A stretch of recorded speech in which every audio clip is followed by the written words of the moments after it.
Hello, everyone. Thank you so much for tuning into my podcast, Reaching New Heights, with me, Megan Gallagher. Today, I have the absolute honor, privilege to be around Bmike, rapper, singer, musician extraordinaire. Thank you so much for coming on. To hear my name in such caliber, appreciate you. Thank you so much for having me on your podcast. It means the world. Yes. How are you? I'm doing amazing. It's sunny outside. We're in LA. Yeah. We're all just positive people. Winter here does not feel like winter. That is first and foremost. No. It's like nuts. There is no such thing as winter in California. It's like, so in Australia, the seasons are opposite, but like right now it's summer there, but it does not feel like it's different right now. Like in Europe, it's snowing right now. Mm-hmm. Like you actually get that like white Christmas feel. Yeah. Yeah. So that's cool thing about being out here in LA. We were at the beach like a week ago. Yeah. Like swimming. Yes. So, yeah. So amazing. So, Bmike, I would love to know just, where you're from and what inspired you to become in the music industry, and were there big influences in your childhood? Just take me on a journey through your life, like starting from the beginning. Well, basically, I was born and raised in Johannesburg, South Africa. Amazing. Till I was 11. And at the time, my mom was a nurse, working 3 jobs, single mother of 3. Wow. And, it was tough on her. We didn't know about it because she's the type of person, she had to be the mom and the dad. So she kind of like shielded us as children away from that. And growing up, my brother was just heavily into hip hop, like heavily. Like he would be playing, from Park, Biggie, DMX. DMX was like always on in the house. And then even a bit of like the Fugees, like Lauryn Hill. So I was always around like a soulful, very hip hop based environment. Mm-hmm. And we didn't have CDs, we had cassettes. Mm-hmm. And I just used to sit there rewinding it, memorizing all the words. Yeah. And so then when I was about 8 years old, my mom, she had an opportunity to go work in the Netherlands, actually. Wow. And so I was 8. My mom left the country because we were going to lose the house. And the nurses in South Africa don't get paid much at all. So they're very underpaid, but very highly trained. Yeah. So they get scouted from around the world. So my mom moved to Europe and was working there. At the time, my sister was 20. And my brother was 17. Mm-hmm. And so she was given the task of being the mother and kind of like laying down the law in the house. That's so much. But it was stressful for her. So then I also had to go move around like family. I went to like live with my grandma, some of my cousins.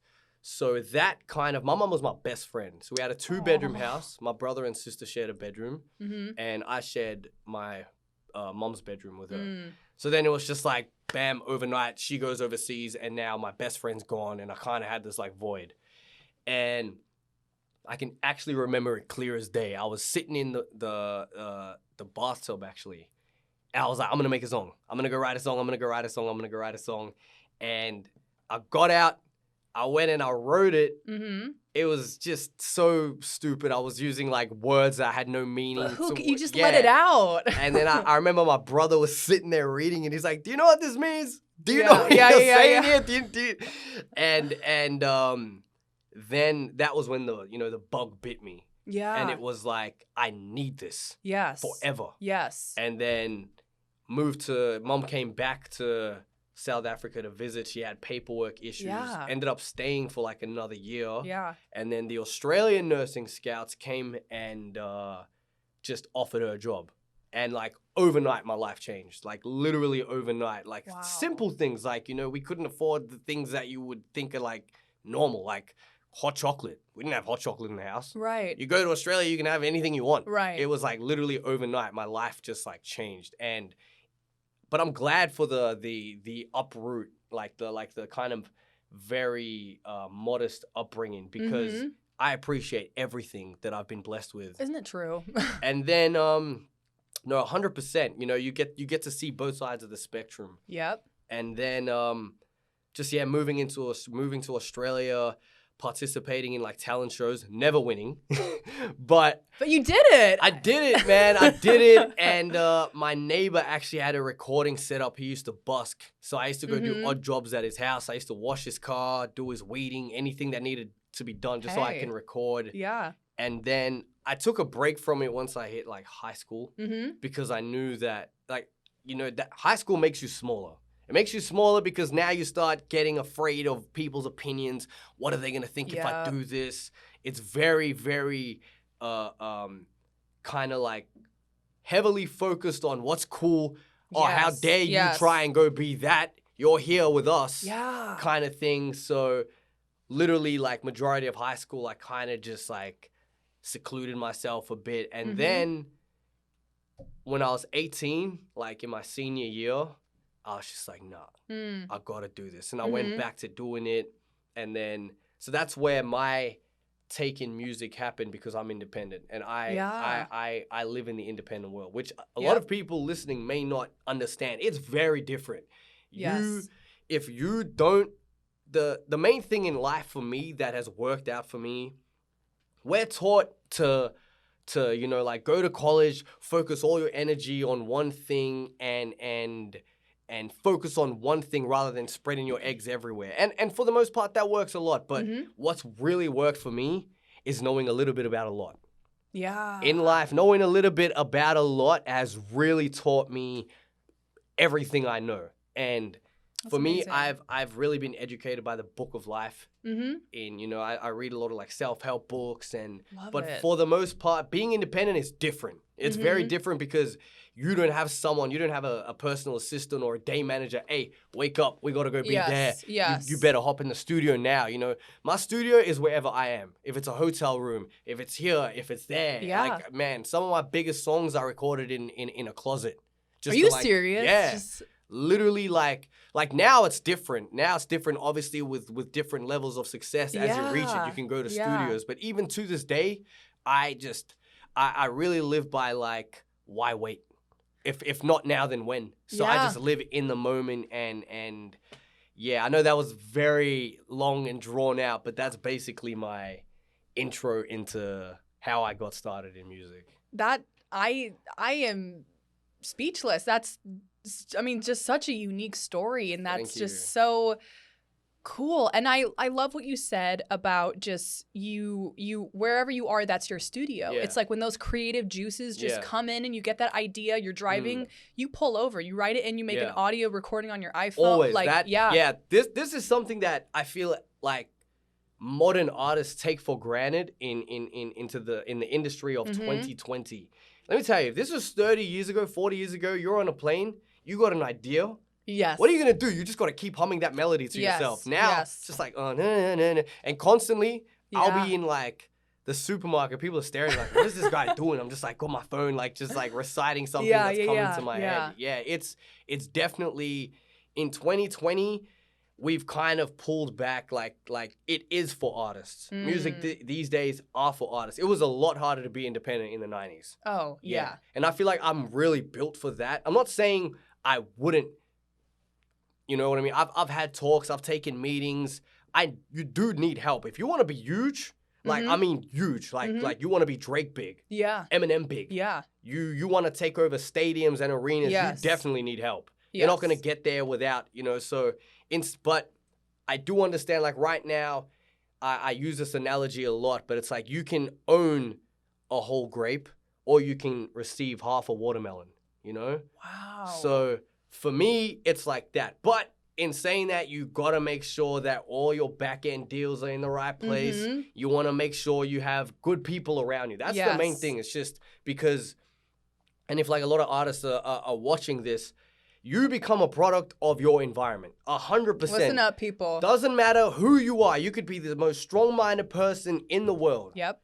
If you hang around people that you don't want to become, eventually, you won't even realize it. You'll start slipping into small habits. It starts off with things that are small, you know?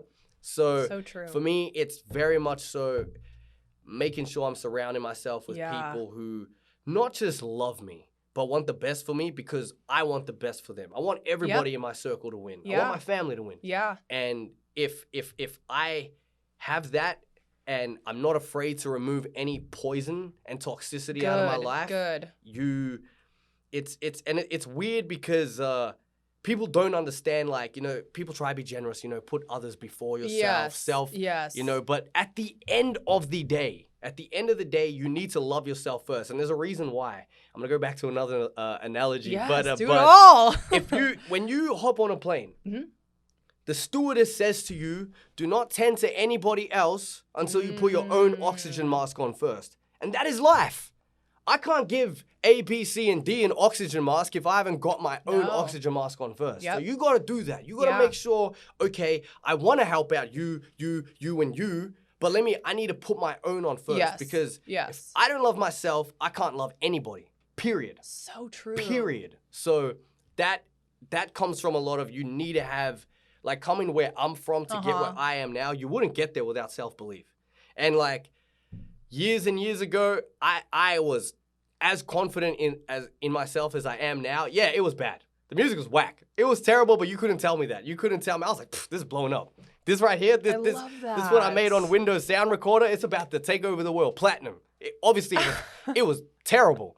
It was the most horrible thing you could hear. But to me, it was like, wow, I made this, you know? It's so special. So that's kind of like, I want artists to know that the key to, you don't have to take the route that someone, if you have the hard work mentality, because you need that. Yes. You need to be able to say, I will suffer through this. Yes. You know, there's times when you have to miss meals and you have to do, because for the greater good, like, it happens, you know? Yes. But also knowing that you can't do it completely by yourself, you know? Yeah. No one in the world got great without help. So true. So it's you gotta and also appreciate those who do for you and give it back. Yes. Give it back. You gotta make sure. I'm a strong believer in putting out what you want and being the change you want to see in the world. 100%. Mike, you should be a motivational speaker. Hey, oh my gosh. It's actually crazy because in the long scheme of things, like, music will always be my first love. Yeah. But in the long scheme of things, I think, like, once I've done everything, I've achieved all the accolades that I want for myself musically, I want to, like, tour the world on, like, life coaching missions and, like, do things that can really make a difference. Because I've always felt like if I change one person's life, right, you're not gonna. The reason why I want to help people is because people have changed my life. And if I just change one person's life, it's impossible for that moment not to change them. And it's impossible for them not to be anecdotal about it and then see someone who could use the favor paid forward and then not create that continuation. So then indirectly, the person who changed my life changed his life. Oh, yeah. So it's like, people don't understand that catalyst and butterfly effect starts with you. Yeah. You may think that, and I know, like, we're on here to talk about, like, mental health and a lot of my music is, you know, like, sheds light on those topics. Yes. And the thing for me is that, especially, like, here in America, right? Yes. If someone gives you bad service, we're inclined not to tip. Yeah. But I tip because they gave me bad service. Yes. Because you don't know this person. They could be having the worst day of their life. The absolute worst day that they could have ever imagined is happening right now. And yes, you're on the bad end of that stick. But let's pretend now I decide to react to the bad service I'm given. Yes. And he or she expects that. Yes. And then they're like, oh, you know what? Screw this. I hate my life. I'm gonna go take my life right now. Like, everything that could be the last straw on the camel's back, right? Yeah. Or maybe they don't even want to take their life. They're just so focused on what's happening, they walk out into incoming traffic. Or you come, they expect you to react how they've given on the energy that they've like projected onto you, and then you say, okay, no, I'm gonna give positive reinforcement to this. You're going to catch them off guard. They're going to be like, oh, wow, like, you know, a stranger is still, you could change their life. Yeah. Now, all of a sudden, they're like, what was I thinking? Let me just, you know what? It's fine. Yeah, my life is hard right now, but I'm breathing. That can be the catalyst that gives them, like, the light bulb moment, you know? Wow. So people, little things. It's the little things that are the life-changing catalysts in people's lives. Yeah. And that is the thing that I strive to do. Not just in Wow. music, but in every day. So, yeah, I know I'm going on tangents here. Just No, like, but you're channeling that good energy. Hey, I mean, hey, we all got to do it. yeah.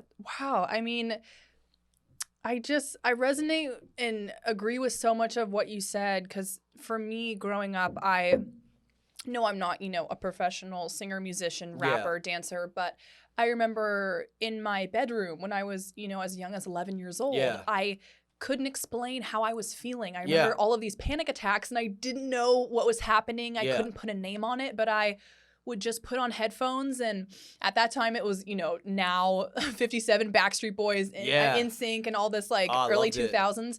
But I would just dance around my room and I just would take you away. Yeah. And I think that's what's so beautiful about what you said is it seems like just singing and expressing yourself was that thing for you. It was. It saved my life. Let me tell you, I was not good at, I did okay in like sports and stuff, but academia is not for everybody. And I think that's where we're getting the school system wrong. Preach it. No, we are really doing a disservice to because this is the thing, right? If we judge a fish's ability to climb a tree, he'll be stupid forever. Ooh. He'll be stupid forever. And if I'm here,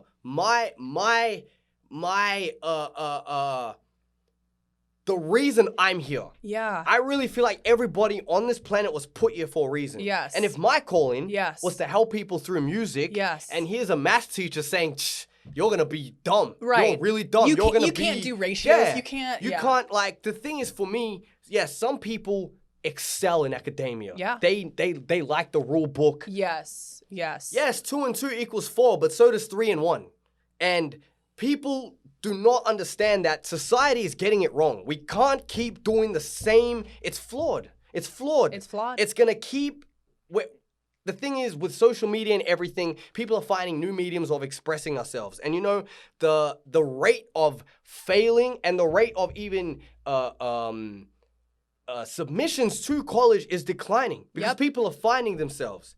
And we're going to keep seeing that unless we open other avenues for learning. Yes. Right? Now, here's the other thing that I really don't like. You may be the best, artist in I don't know, like drawing, whatever. Yes. You could be the best in it, but are you equipped to teach it?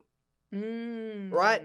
Because there's some people in the world who are excellent in what they do, but can they convey that to someone who knows nothing about it? Or can they help harness someone who's got raw talent, but they kind of need the tools and the equipment mentally and emotionally that's going to take them to that level? Maybe not.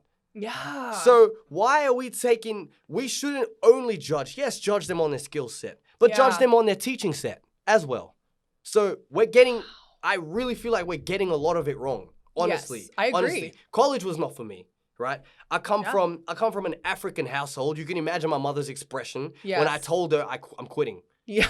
Right? I had a semester to go, but I knew I can't give my 100% to two things. And if I'm being completely honest, I went there just because my mom wasn't going to let me stay home and make music all day. So I was delivering pizzas part-time, going to college full-time, and then also working on my dreams. It was tough. It was tough. Now, I know in the beginning, a creative job is not going to pay. Yes. You have to do something to make money. Yes. I get that. But so much pressure is being put on academia. And it sucks because not everybody is built like that. Yeah. We're not. Yeah. We have different roles in the world. And it's sorry, I get passionate about this. No, I am feeding off of this energy. I really wish the rest of the world, because right now we're playing catch up with reality. Yeah. And we're going to keep seeing the detrimental side effects from not being realistic about this. Yes. Yes. So that's just kind of my take on when it, and because of that, now the fish feel stupid because the way our teachers of society are making us feel like we're not doing well in said department when we should be really here based on who we are internally. And what's that? A lot of this is creating mental health issues. Yeah. People feeling like they're not good enough. You know? Yeah. Now, how different would it be? I'm not saying everybody can help because a lot of people are born with. I really dug deep into. I made this one song when I was in high school, my senior year, called "Baby Don't Cut." I was just about to bring that up. I listened to that, and that really spoke a lot to me. Now, that was like, for me, that was like, yo, this is what I'm going to do. Yeah. You know? Now, the song itself sounds like it was recorded on a toaster. But the message was there. The message was there, and it reached millions. You know, I think it just hit like 20 million views or something. And the song was bigger than me. The song was bigger than me. It was because it was created. I feel like I was just the messenger. I don't feel like that was my song. I just got goosebumps when you said that. I really feel like that was not. When I write music, a lot of the times, I don't even remember writing it. I don't remember writing it. It's You're just, channeling your higher self. Yeah, 100%. 100%. Somebody is watching. Yes. Somebody is guiding me. And they want to use you as a literal, 100%. And all of us have that. Yep. It's not, there's no select few. You got to tune into it. You got to listen to it, right? Yeah. A lot of us have that voice. Yes. That's like, hey, do this. And then we have the world that's like, don't you dare. Yes. Stay within the lines. Yep. Don't you dare. Don't rock the boat. Lines. Yeah. And the thing was, I've been breaking the rules since I was a kid. They put me in like occupational therapy as a 6-year-old because I was doing, okay, looking back, they're like, you can literally be like, yeah, you shouldn't have been doing that. But they were like, Michael, this is how you write your name. Yes. M-I, dot the I at the top, but I was putting the I at the bottom. Yes. You know? Yeah. So they were like, there's something wrong with this kid. He's you know? God. So then they put me in like special needs at a young age. And the thing is, I'm not built for that. Obviously, I know I'm built for something greater because I wouldn't be where I am. Yeah. So what I'm getting it at is that, sorry, I'm dancing around the point right now. The point I'm trying to make is that if we actually used the tools that we can provide for kids in all avenues, we would see a decrease in certain things. We'd see a decrease in social anxiety because the pressure wouldn't be as big. We'd see a decrease in right now we're seeing spikes in depression. We'd see a decrease in that. We'd see and you know it's so real. So real. Yes. In a lot of the communities, I feel like mental illness is denounced. And it's not brought to light. It's not a real thing. It's not a real thing. Yeah. It's very real. Yes. I've met people, like, it's so real. And a lot of times people are just born with, like, the chemical imbalance. It's hereditary. They inherited it. It's in their family. Yeah. And now, because of that, a lot of people are forced to take this route in doing things, and then they're judged for it. And then school can't help because they're like, why are you stepping over here? Get back in line. And they forever feel like they're in a cycle of, I'm never going to be right. Continuously. I'm going to feel trapped. Right. And then it's literally just like a continuous cycle of like, I'm not good enough. Moving out of the line, bring you back in. Yes. Moving out of the line, bring you back in. And it honestly, it upsets me. It upsets me because not everybody is going to be born with having an extroverted personality. So true. You know? Yes. What if I had my given talents, but I was shy, reserved, and a very submissive in my character? Yes. Right? A lot of us aren't gonna, like, I'm so fortunate, and I say this, I'm blessed to have my mother. I'm blessed to have my brother. Yes. I'm blessed to have my sister. These people are very, very smart, very highly intellectual, and the support they gave me, like, they never let me recreate their mistakes. So they'd be like, no. And the thing was, I was taught to listen. You know, I have such a big respect for my family, and I was taught to listen, and they were like, you know, if you do this, you're going to end up there. But I ended up there, and then I had to back channel back here. But if you skip here and you're going to find your way. And the main thing that has stuck with me from my brother is stop saying I can't, say how can I? And I just kept that with me since 2012. I remember he always said, I'd be like, I can't. He's like, who says you can't? You're saying you can't. Why can't you? Say how can I and draw, problem solve. That's, Right. the thing about school that's bad these days, they don't teach us to problem solve. They want to teach us Pythagoras. Yeah. They want to teach us this and that. Yes. And why was I not taught how to do my taxes? Why was I not taught how to... Speaking the truth. Why was I not... Yes. Things that I need. Everybody... Yes. Why was I not taught how to fill out a resume? No, I think... Yes. A CV. Yes. Why was I not taught my human rights? Yes. There's 52 of them. Yes. I don't know them. Do you know all 52 human rights? No, I do not. I don't We think should have many been taught these things. We need to be taught basic law because Yes. you get pulled over by a cop, he's abusing his star. I'm not saying all cops do this, but I know I'm what you just mean. That saying we need to know how you to need protect know ourselves. to be aware. Yes. Aware Yes. of what you are allowed and not allowed Yes. to do. Education is everything, but not Right. everything has to be educated from a very autocratic book. Yeah. You know, there should be more teachers in school that are very informal. Yes. Like, I so love that. I feel like that is where, and you know what? I feel like good always wins. Yes. Good always wins, Yeah. so it will eventually come around. It's just like, how agree. long is it going to take, Well, I think, one, having conversations like this is just, it's a drop in the pond. It's just creating change, and it takes these kind of conversations. Yeah. And for me, I really, I love speaking at middle schools and high schools across the country. I love being that person that I wish came into my high school. That's the key. Remember I said, be the change you want to see. Yeah. That's it Yes. right there. Yeah. So that's manifesting, and if you're putting that energy out there, someone in that school is going to be like, I want to be just like I know, Megan. it's like that you domino know? effect, Yeah. like ding, ding to you, and then I inspire them to just 100%. live your life for yourself, because I was raised. Amen. Preach. My parents always, the best people ever. And my dad would always tell me, Megan, and I remember when I was 13, 14, that's when my anxiety was at its worst. Yeah. And I felt like I was dying in the class, and I would be like, teacher, can I go to the bathroom? And I would rush off to the bathroom stall.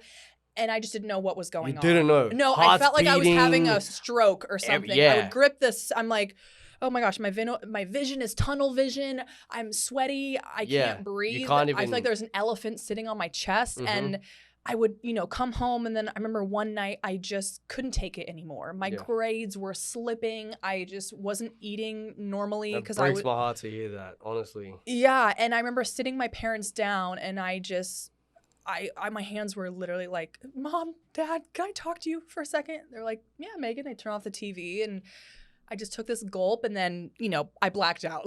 2 hours, just word vomited. It all came out, and my dad said, Megan, he took me on a walk. We lived by this walking nature trail, and then he's like, come on with me, Megan. And he said, Megan, I'm so glad that you had the courage to sit us down and to tell us that you are scared and that you think you as like an adolescence. And you think you need extra help. And thank you for not shutting off and just kind of, thank you for taking the leap of faith and having the courage and not just shutting down and kind of just turning into numbing yourself and isolating yourself. Thank you. And he said, it runs in our family. You got it from me when I was your age. I felt the same way. And it just, we had this crazy father-daughter connection moment.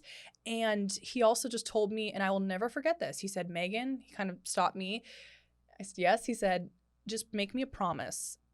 Even if you struggle with anxiety your whole entire life, never let it stop you from doing what you want to do. Yeah. Never let the negative thoughts, well, I can't do that. I'm not pretty enough. I don't have money. He said, that's a lie. Yeah. That's a negative thought. Never let it stop you from living your life. He said, Megan, you don't want to get to 90 years old and say, what if? And look back and say, oh my gosh, I let the negativity win. Yeah. And that was my whole thing. I was so afraid. I'd been put in my place a lot. Yes. Yes. I was in Australia. I think I was one of 10 in a school of 800 kids. Yeah. I was one of 10 black kids there. You know, and I yeah. had the cornrows because I admired them at the time. It's early 2000s. This is when, Lil Wayne was popping. I was obsessed with hip hop. Yes. Obsessed. Yes.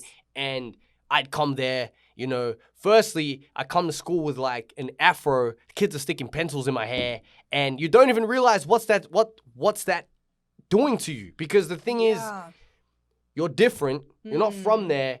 And the worst part about it was, this is the worst part about it. And I've always kind of been a confident kid. Yeah. And I wish I said something. I'll stand up to any bully, right? Yes. And I do. Even in high school, I did that. Good for you. That takes so much courage. But yeah, that right there, the whole like sticking your pencils in the afro. That's how they determined. Like in South Africa, I don't know if you know about the history of South Africa, but like systematic racism was legal there until 1994. I was 2 years old, right? Wow. Systematic. So you know Trevor Noah does the Late Show. Yes. He talks about this, right? Yeah. So there was legal segregation. Yeah. And basically, if you wanted to change your status of like mixed race to white, they came and stuck pencils in your hair and said shake.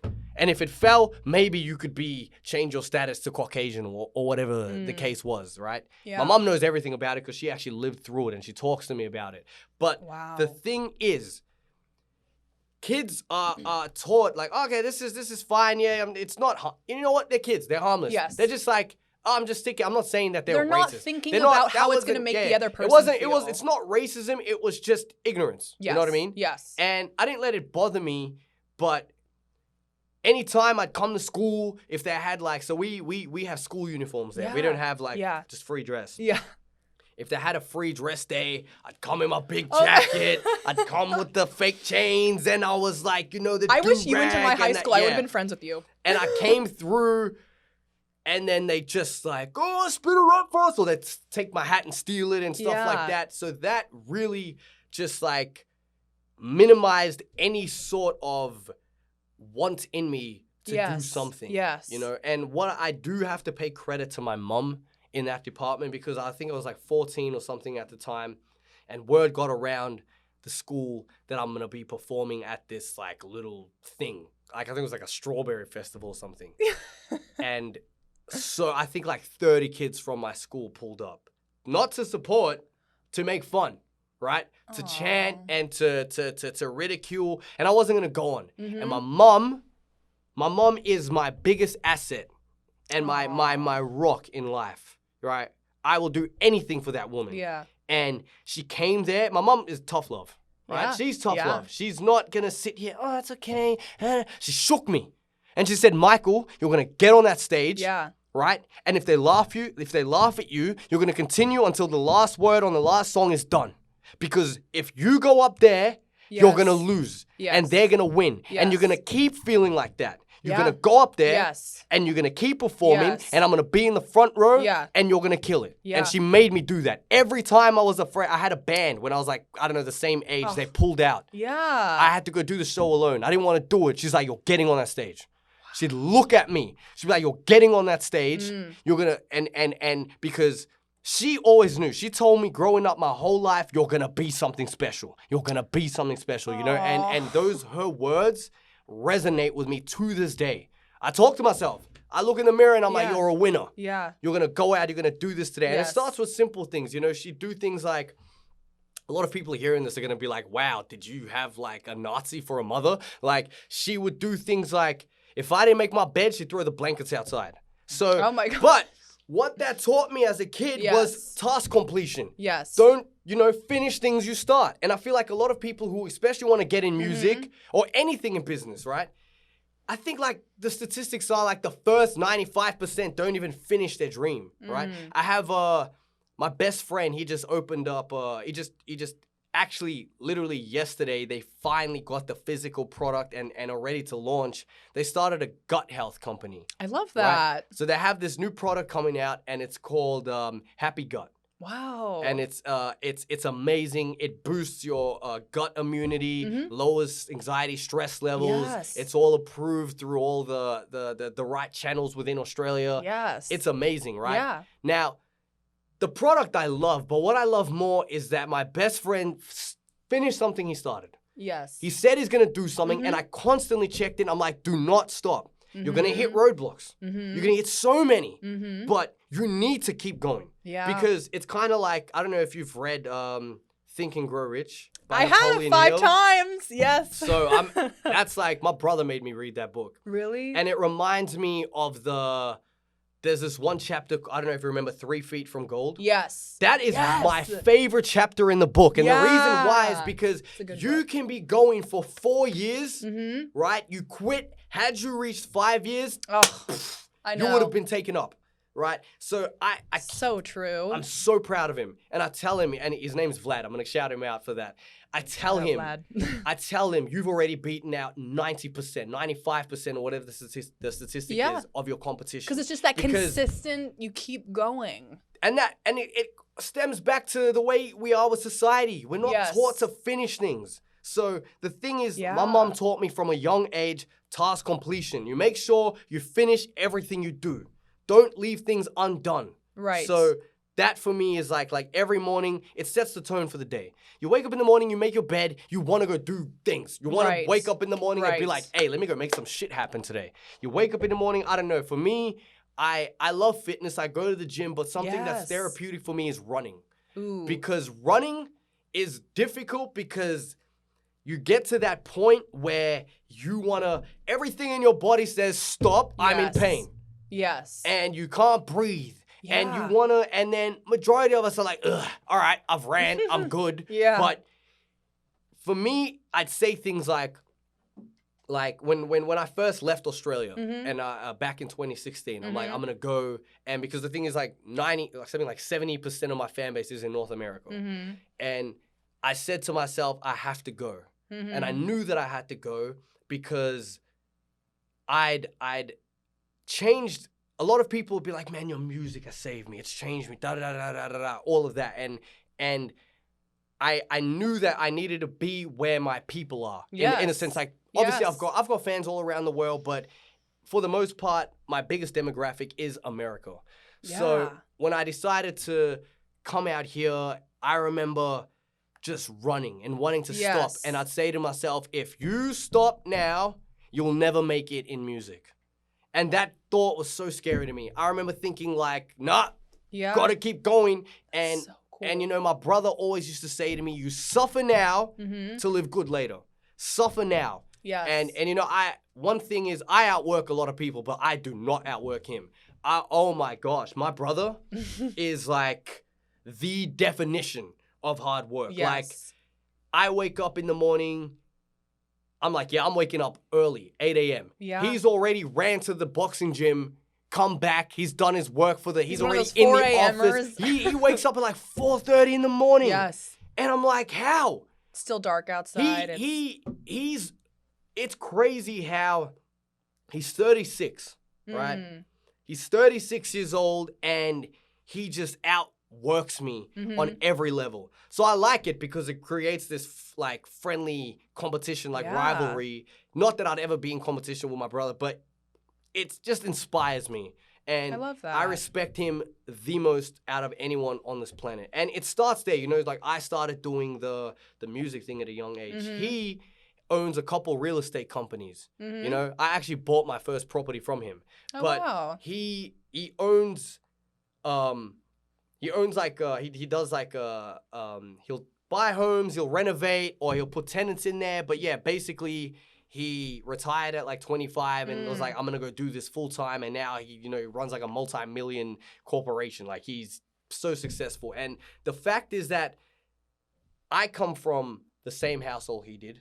My sister comes from the same household. Who's the common denominator there? It's my mother. Right. So if all 3 of her children are doing good, she's the only thing that all 3 of us have in common. Yeah. And no father there. Just her. Right. She reared us. And all 3 of us have been kicked out. Yeah. All 3 of us have been kicked out of the house. And when we wanted to return, she made us sign contracts.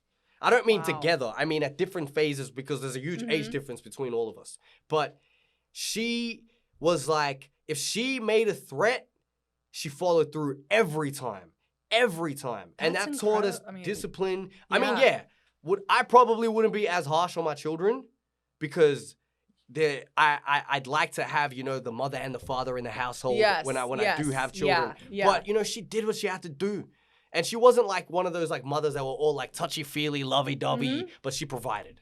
You know, she provided, she made means, and she made sure that you're going to be self-sufficient.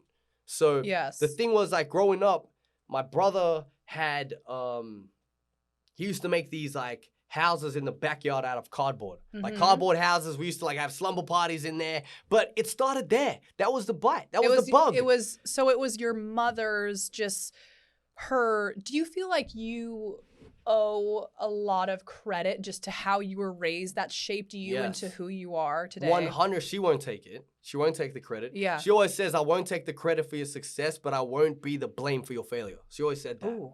She used to say that. That's good. So she used to say that. Growing up, she'd say that all the time. So, yes, she's owed the credit, but I think all parents should be owed the credit because that's your job. At the end of the day, it's your job to make sure your kids reach their full potential. I mean, that just sounds so inspiring how you grew up, and it reminds me of just my own experiences growing up. And I feel like personally I owe a lot of credit to my parents and just my sister, and I feel so lucky that I got to be a member in that family. Yeah. Speaking of growing up, if you had a chance to just talk with your younger self, like 14-year-old Mike, 13-year-old, what would you tell him? Well, be patient. Yeah. Be patient because, you know, and I go back to my brother with this because he always said, like, we'd be walking somewhere and he's just like chilling or something. And I'm like, come on, let's go. And he's like, you're very focused on the destination. And so it would be patient and be present. Because a lot of times I'm so focused on what's tomorrow. Me too. And, you know, I had a very, what I thought in the moment was a near-death experience. Wow. So all of my mom's children were on the same plane and her grandchild, her only grandchild. We were in a big storm. I've never felt a plane. You know when you're on a roller coaster? Yes. And you see the people's heads? The plane was doing that. Back and forth. That's my biggest fear. And the thing is, you don't have control. And no, that's horrible. After that, I just thought, what matters? What matters if tomorrow does not matter, if what matters is what you left here today. And so I would basically literally just say, be present and, you know, focus on creating memories. I do that. I try my best to it's awesome to achieve success, but what's the point of achieving success and even making a lot of money if you don't have anybody to share it with? Like, well, if you don't enjoy the journey and you don't actually stop and have gratitude or like there's just, you know, fall in love and experience the different there's many areas of life, not just, even though I'm a hard worker and it fulfills me, you know, I still dream of like having a family one day and just experiencing other parts of life. Yeah, definitely. And I feel like if I literally had to like tell myself, like, you know, 14, I'd say be patient, trust the process, and it's funny because I always knew. Yeah. I always knew it's this or I'm gonna die. It's this or nothing. Yeah. Like I always, and I'm not saying I'm gonna die like it was more like a do or die mentality. But you just knew this is what I was put on earth to do. I knew it from a young age. I knew it, so I'd be like, you know this is gonna happen. Yes. You don't have control over the when. Wow. Right? Yeah. So if you know it's gonna happen, be patient, be present, and just be focus on being the best version of you you can be. I literally, I think that's what I'd say. And I'd hug him. I'd hug 14. I would hug my younger self too. I think when I was younger, I struggled. I never felt good enough. It was always when I lose 5 pounds, when I get a boyfriend, when it's summertime, everything will click and then I'll love myself. It was never in the moment. Yeah, never. It was always when I have. Yeah. Yeah, the thing is, because as humans, if you get $1 million, you're not going to be like, I'm good. Right. I got my meal. Let's chill. You're gonna be Yes. like, I need 2, I need 5, I need 10. And you're not gonna ever to reach that level of self-actualization is very rare. Yeah. You know, I don't know if you'll ever not want more. Maybe you'll have to be like a monk or something to really. But like we you're are right. naturally trained to go and do these things. And sorry, not trained, naturally hardwired. Naturally hardwired to do these things. It's in our DNA. So I'd say just. It's important. It's very important to have financial education. I don't mean formally educated, but you should to have like I'm very fortunate to have, as I said, my family. You know, they taught me about ownership. Yeah. My mom from a young age would always I'd be like, Mom, check out this song. She's like, cool. Do you own the beat? Straight up. Yeah. 12 years old. 12 years old. Mom, check what I recorded here. Yeah. Do you own it? Yeah. No, I don't own. Well, then what's the point? You know, like she would literally tell me ownership, ownership, ownership. And I really want that to be translated into the youth of today. Love it. You need, it's important.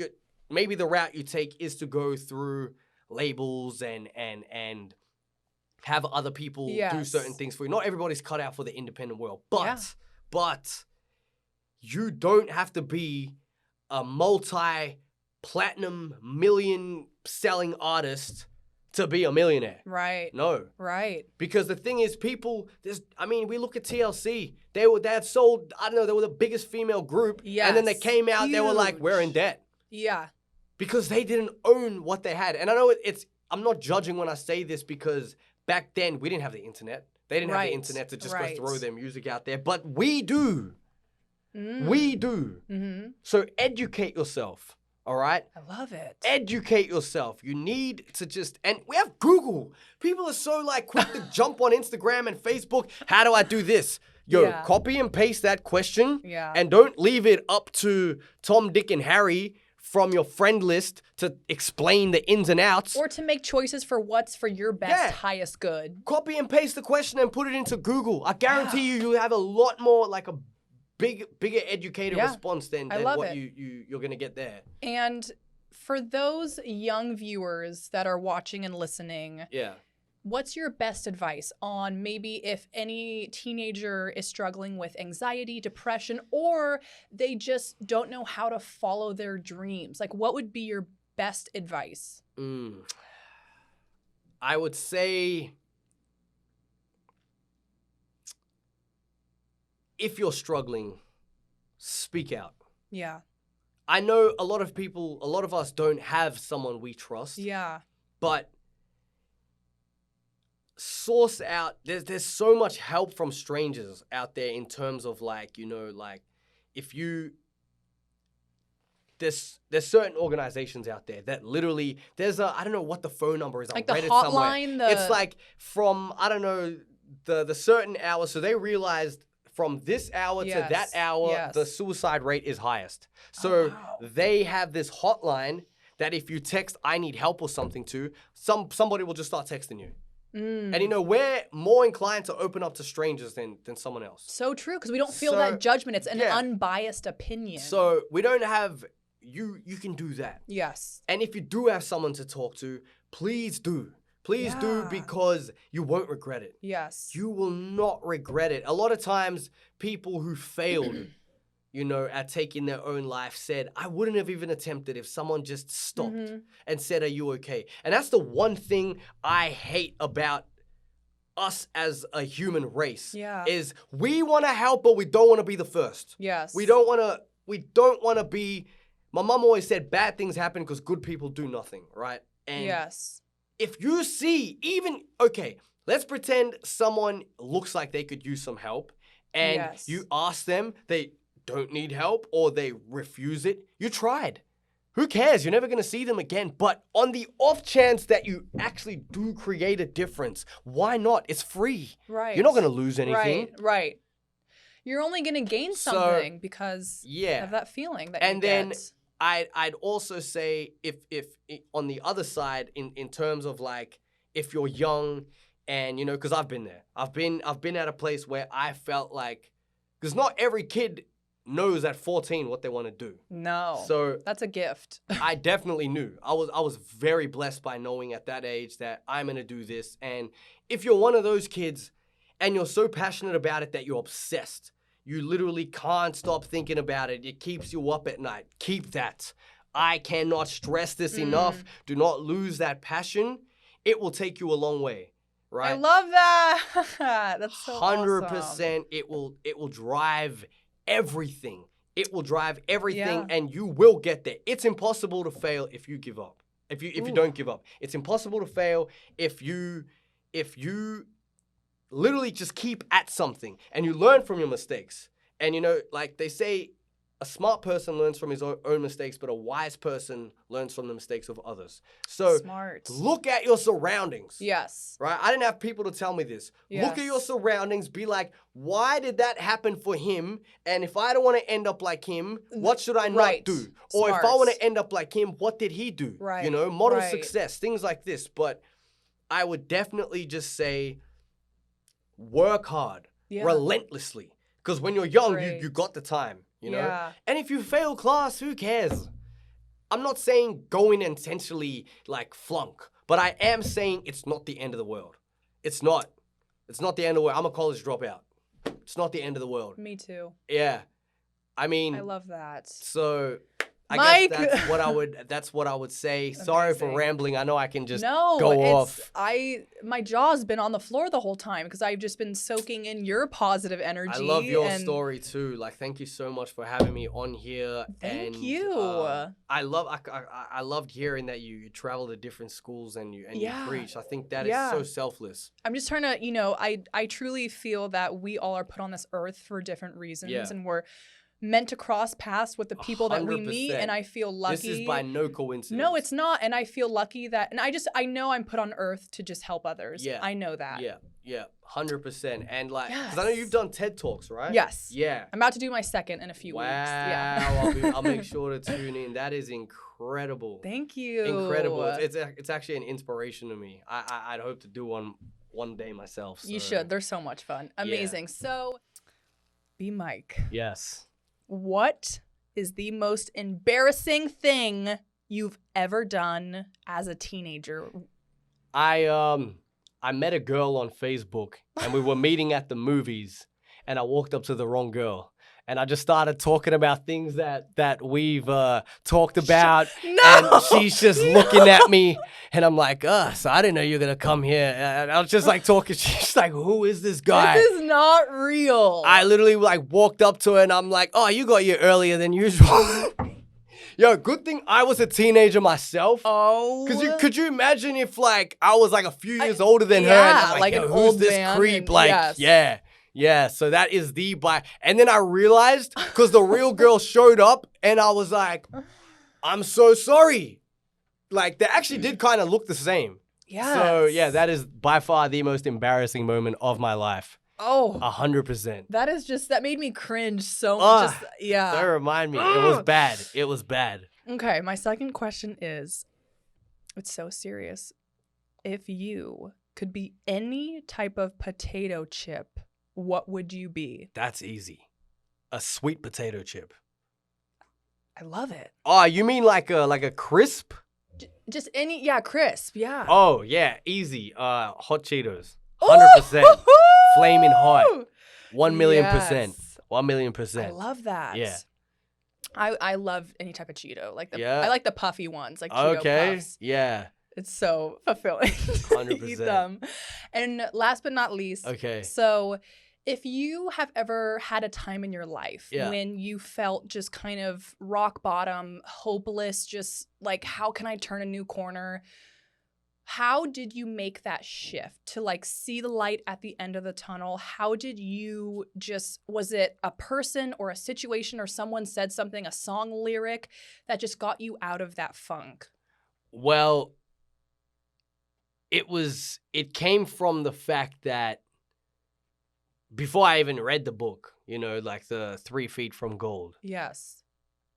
I just never wanted to waste my time. I never Mm. wanted to feel like I put in 3 years for nothing. Mm. And I actually remember it. You know, I was thinking about going into the real estate with my brother. I had music that had success, but nothing really significant was going on.